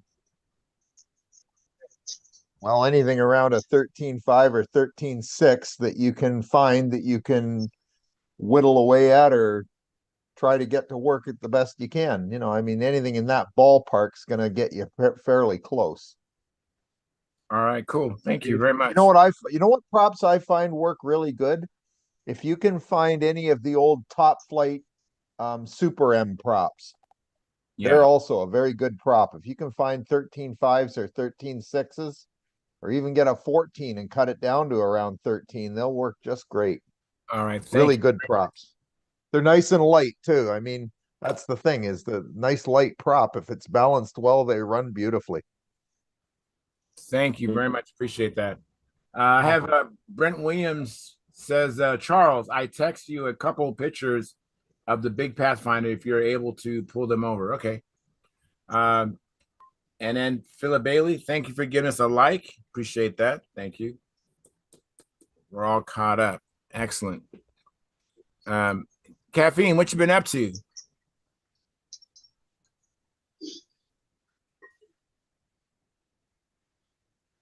I just cleaned my engine, my engine that's been crashed on on last flight, flying my factor. So yeah, it's cleaning, and hopefully it will run again. Yeah, hope so. So well, I actually have question when I'm cleaning this, because apparently the piston liner has like 4 holes with different sizes. So can you tell which hole go where, and then you know what I'm saying? The highest port, set it down, look at it, and the highest port is the exhaust. Okay, the highest holes goes to the X house. All right. Right. The one that's the highest to the top goes to the exhaust. Is it does it matter if it's high but not wide enough, or it's the widest? It does not matter how wide it is. It matters how high it is. That's the one that's the exhaust. Okay, all for right. timing. All right, thank you. I will make sure. That's a great question. Thank you, Caffeine. That's a great question. So, what happened if I put it wrong? It won't run. On where the crap. It won't run at all. Okay. The boost port will be in the wrong spot. Okay. Thank you, Sparky. Timing will be way off. I'm sorry. What'd you say, John? Like I said, your audio is kind of bad tonight. I said the timing will be way off. Right. Mm-hmm. Okay. I see. Right. So yeah, I got my P40, but I haven't started building it because I'm still considering the engine option that I have. So yeah, this Enya 35X engine is strong, and I have been in touch with Randy Smith for a while, asking about this gen of engine. He said it's I can put it on the P40, but I don't know. It's it, it will be, I think it will be better if I get the LA46 because there are a lot of there are a lot of people who use that combination P40 and then the LA46, so I will have more reference when I'm hitting some trouble. So but still undecided. Caffeine, if you can find a Tiger 51, that's a very viable option. Might be a little heavy for you though. Well, I don't know. reworked. I don't know what. Several guys around here have run them, and they didn't give any trouble at all. They're reworked. I'm sorry. Didn't you say did you have a Brodak 40 or was that something you were going to get?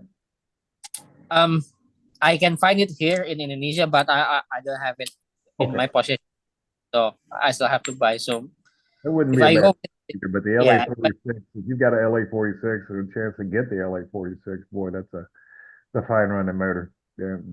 Yeah. but it's still I still have to buy. I still have to buy it first.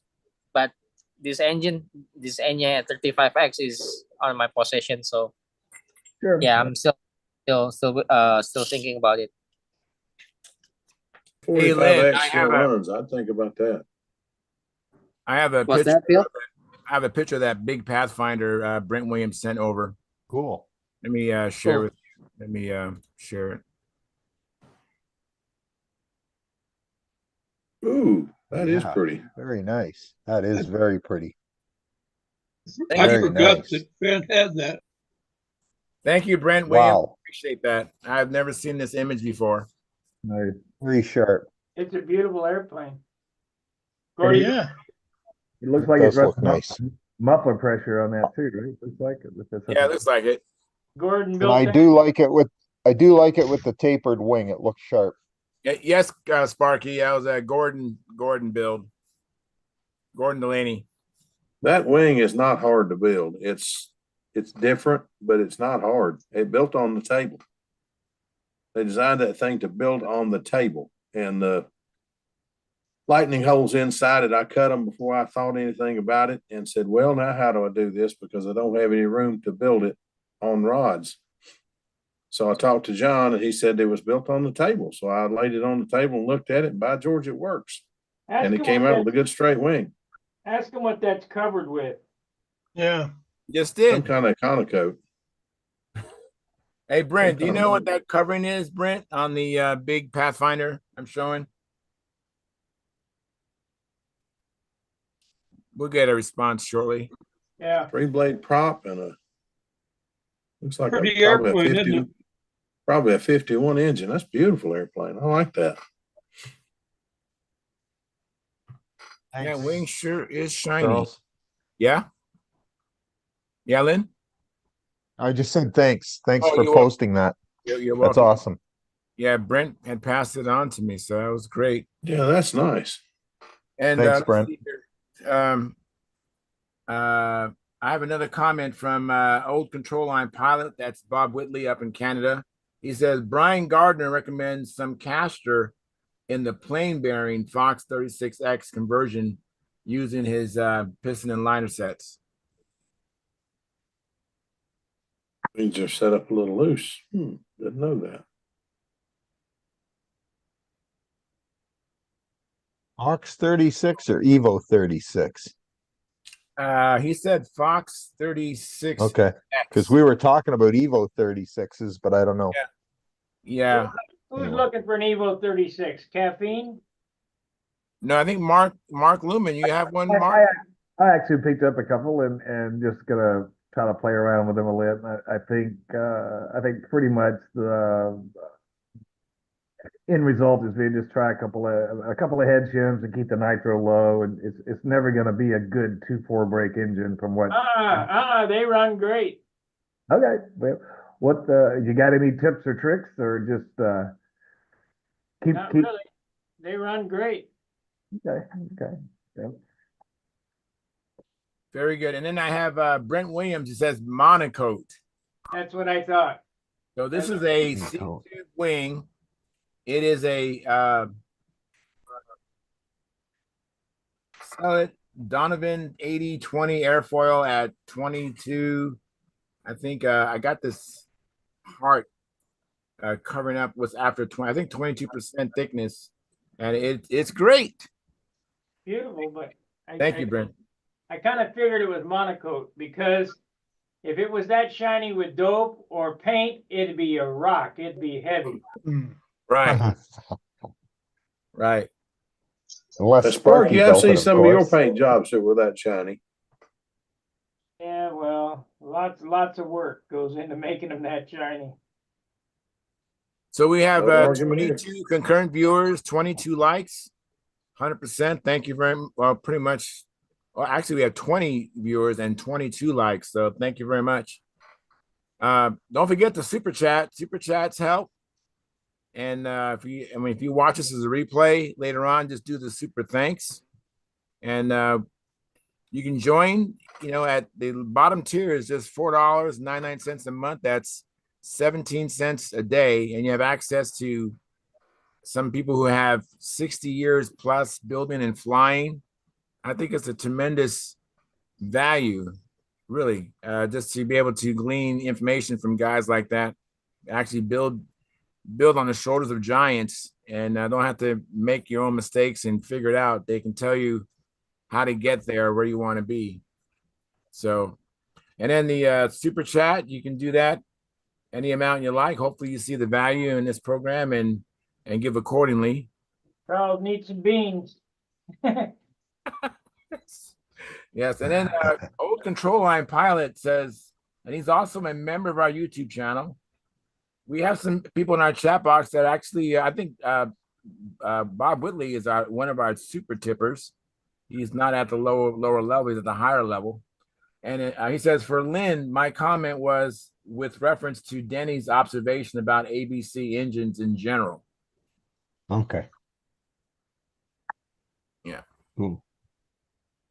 And then Edward Karloff says, is there any one particular maneuver to combat severe vertigo? Not your usual dizziness. Been combating this for months. Lay on your back and do overhead eights.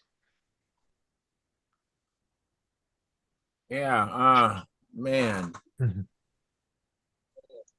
Wow, I'm sorry to hear about that, Edward. You find an answer for it, you make sure I know. Be sure and let me know. I'm sure there's lots of people. Yeah, that's make sure it's not a medical show, but definitely make sure your ears aren't full of wax, and that's can ruin your equilibrium as well. That happened to me, so I know personally. Right before a contest, I was suffering with vertigo, and I went to the emergency room, and they irrigated my ears, and then I had no problem. So I was very fortunate. Wow. That was the solution for me. But yeah, so that could be as simple as having a lot of wax down your ear canal, ruining your. I find myself personally too that it's always better to fly before you have a drink.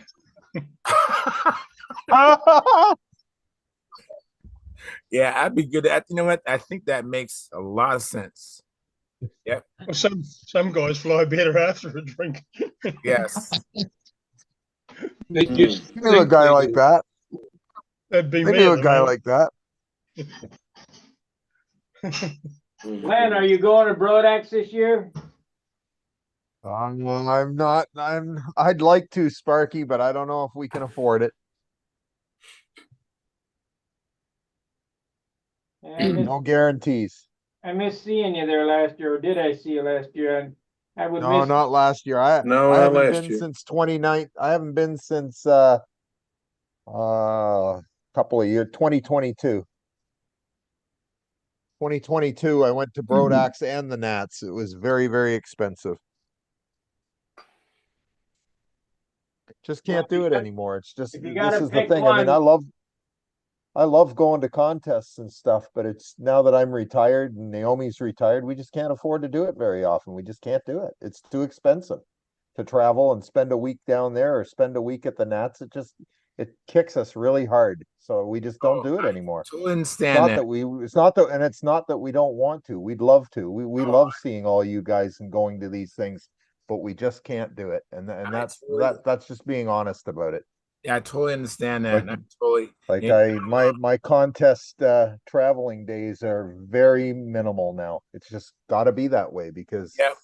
Oh yeah. it's just life. Yeah. Ever since And COVID, the this cost year- of everything. This year we got the Nats and the Worlds 2 weeks in a row.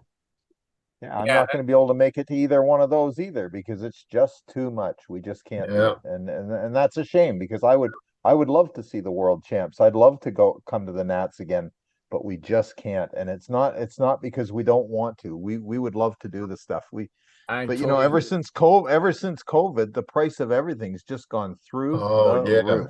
It's terrible. It's just nuts. Like we just can't do it. And Yeah, now, I like I totally say, get it. with us being retired, we're on a fixed income, and we Yeah. just can't do the stuff that we used to. I totally get it. Hey guys, I think we kind of run to the end of the show. I really appreciate everybody coming in, and we had really good discussions and talks. And but so this is Friday, so hopefully you have a chance to work in your shop and do some flying this weekend, and come back Monday and tell us all about it. And if you want to get your picture into the calendar, I don't know if it's too late or not, but PM Gary Sinclair on the Stunt Hangar. That's the guy sleeping. You'll have to send it to him telepathically. Yes. Like I said, we got to the end of the show, and we can't keep everybody awake. So I'm gonna end the live stream. Tight lines, fair winds. See ya. Let me see. Where is that button?